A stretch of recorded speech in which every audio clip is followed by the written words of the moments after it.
everybody, and welcome in the next episode of Before It Is All Gone. This time I'm aboard the Southern Sport, which will be our ship for a week. In this episode, I'm taking you to Revillagigedo, which includes 4 islands, and it became a UNESCO World Heritage Site in 2016 and a marine protected area in 2017. These islands are part of Mexico, but they are around 300 nautical miles from the continent. The biggest island of the 3 which we will visit on this trip is Socorro, and that's where our story starts. Waking up on our first morning in Socorro, an incredible sight greeted us. A mom humpback whale with its calf was hanging out really close to our boat, and it seems that it was teaching its calf to dive, not moving fast and hanging around right at the dive site. These gave us incredible opportunities to get in the water and scuba dive with humpback whales. Humpback whales can grow up to 14 to 17 meters and weigh 40 tons, and I cannot explain the feel when you're diving with them. They're real giants, gently swimming around, and you can observe how the mom is teaching the calf how they interact, and you can listen them talk. It's a once-in-a-lifetime experience. These humpback whales actually are highly migratory, and they can swim as much as 16,000 kilometers every year. They're feeding in the polar waters, they're filter feeders, they're eating krill and small fish mostly. Then they are coming down to south, to tropical, subtropical waters to breed, to raise their calf big enough to be able to survive in the polar waters. One of the only natural predators of humpback whales are the orcas, and actually they are part of this story. The week before our trip, they've seen these whales, the exact 2 whales in Roca Partida, and the last day before they were leaving, they've seen 2 big male orcas approaching them. When we arrived to Roca Partida, we rushed there to try to find these whales, but we didn't see any sign of them, and we thought that probably the same thing occurred with this female, which happened a few years back, that the orcas attacked and killed its baby. So it was an utter surprise to realize that they managed to escape from these orcas, and they came to Socorro in more protected waters. Socorro Island kept on giving, and it kept on giving things which you don't normally see, not on Revillagigedo and not on any trip around the world. And this story still connects in a way to whales. We heard on the radio that there is a whale carcass, or at least a big piece of floating blubber around, and obviously we approached it and jumped in to check out what can we find on this carcass. And what we found was something incredible.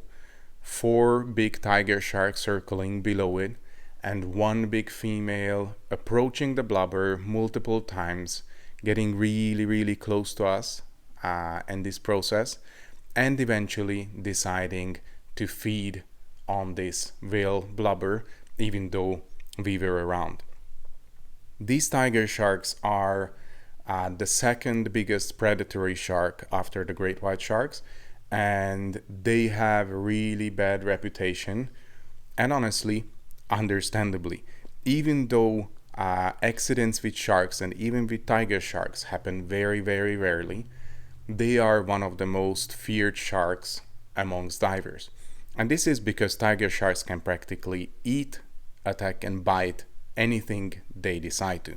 So even though they know that we are not food source, unless we stay together, we present a big profile as a group of divers, accidents could happen.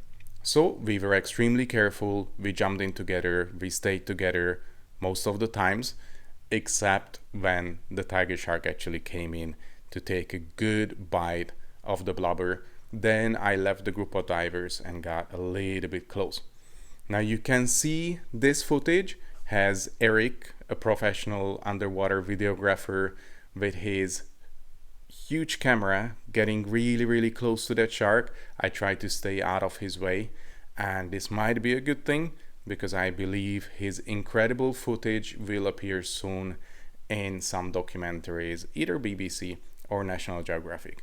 My footage will not make it, but I'm extremely happy with it, as you can see the tiger shark approaching the blubber, biting it, going all vertical, and then swimming away, and you can still see the pieces of blubber hanging out of its mouth while it's passing me really close.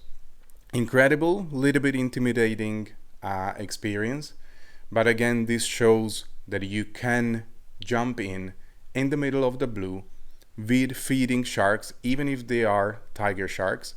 And if you follow certain procedures, rules, you stay together, you exit the water together, you always keep your eyes on the shark. Shark encounters are usually safe, and accidents are what they are. They're accidents, and they normally don't happen. Now, please don't forget the following very important thing. Remember, if you like what you see, subscribe to the channel. Right there, push the button and subscribe. If we would not dive on any other island but in Socorro, we would have seen everything, and I really mean absolutely everything, from turtles to dolphins. We got to swim with a couple of bottlenose dolphins when we jumped in to snorkel. They didn't pass by on the dives this time, but we got to snorkel with them. Then we had some small schools of hammerhead sharks with pretty good visibility, and they swam relatively close to the reef, so we got a good look at them. And we were treated by multiple incredible encounters with oceanic manta rays, or giant manta rays.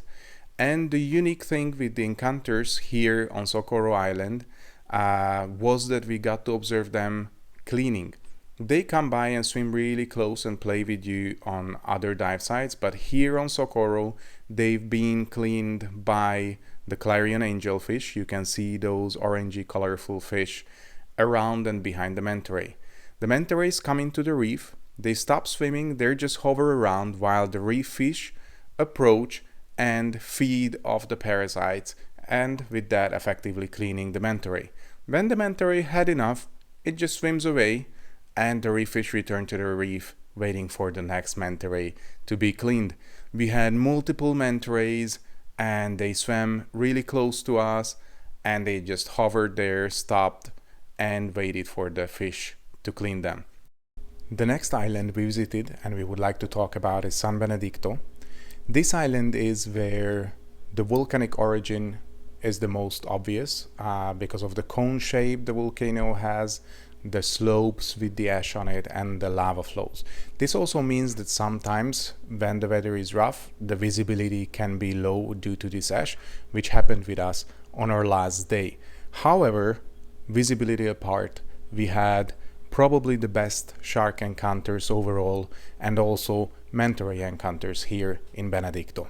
The scalloped hammerheads, when we were diving on the deeper part of the canyon, they kept coming close, and we've seen really big adult specimens. The adults can grow up to 2.5 meters, the females at least. And we also got lucky enough to spot multiple big schools of hammerhead sharks. Now, hammerhead sharks tend to stay in schools, partially probably because of hunting. When they are together, they have a higher chance of successfully hunt down certain prey. And you can also observe that the younger, smaller specimens tend to be on the higher, shallower parts of the school, while the big adult females tend to be deeper and towards the inside of the schools. We also seen some other species here. We've seen the silky shark, for example, which followed us to one of our safety stop, and pretty big adult Galapagos sharks.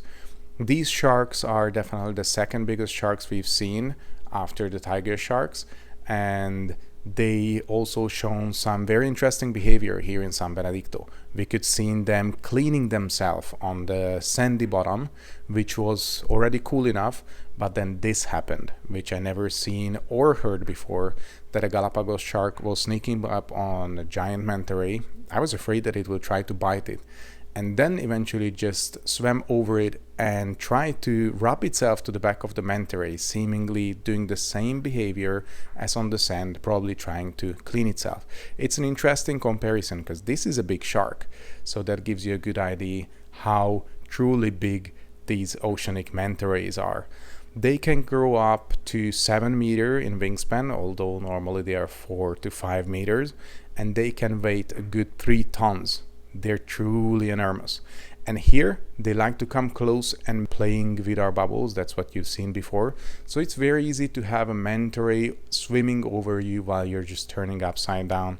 A pretty unique experience, which I never experienced this way anywhere before. You can also observe the remoras, which are keeping constant company to these manta rays. And also just look at those fins. Those are the cephalic fins at the front of their head, which they can open it right here. That funnels the water usually inside their mouth. They're also filter feeders, just like whale sharks or whales. And when they're just simply navigating, they can roll it up to a cone shape like on this video.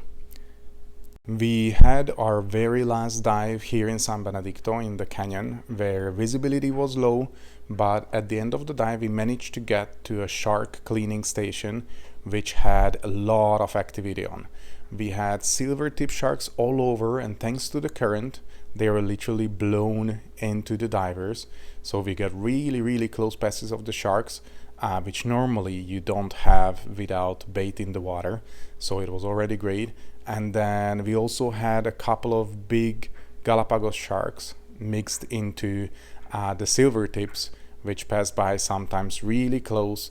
Being this massive, intimidating sharks, it added a little adrenaline to the already beautiful experience. Look at that massive Galapagos shark. That was the biggest one, which kept swimming in front of us and over our heads.